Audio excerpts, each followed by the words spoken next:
Hi, I'm Claire Pires, and I'm the host of GLAAD All Access, GLAAD's video series that features interviews with newsmakers, hitmakers, and people accelerating acceptance.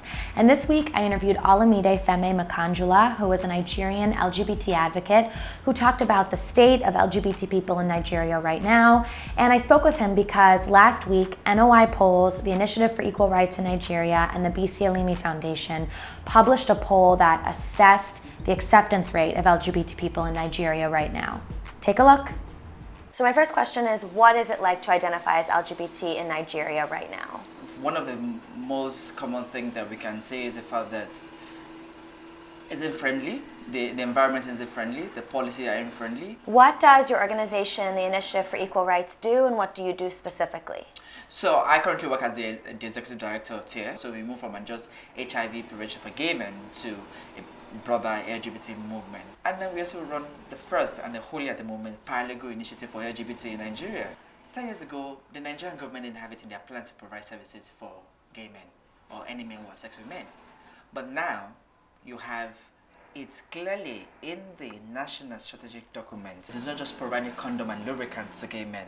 Right. It's about providing an holistic service for LGBT people. What does Nigeria's anti-LGBT marriage law mean, and how does it affect the LGBT community in Nigeria? That law is probably one of the most dangerous laws I've ever come across within that continent because it's silent, it sells the agenda of marriage, but it silently, quietly criminalizes people for who they are, indirectly. It criminalizes organizations providing services for them.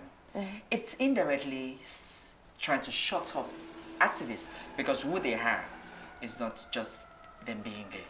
That's a minute percentage of who they are. And they're 1,001 thing to who they are. So I want you to look at them from that angle.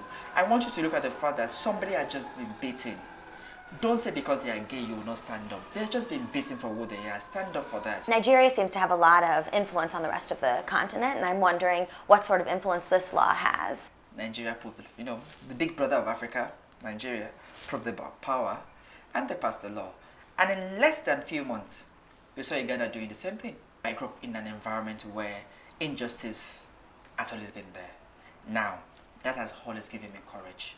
So when the issue of LGBT started to be something that we needed to speak about, I didn't find it hard to speak up on anything. And that is why I will speak up on everything and anything that's, suppress people indirectly, whether from the law angle or from the angle of the people itself. I want the spotlight to be on the fact that yesterday a gay man was just beaten.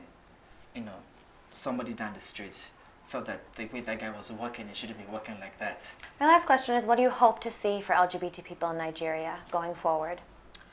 Going forward, I think that I want to wake up, and I think it's a dream. I'm not sure when that is going to happen, but one day I want to wake up and say that people will be who they are, regardless of what people think.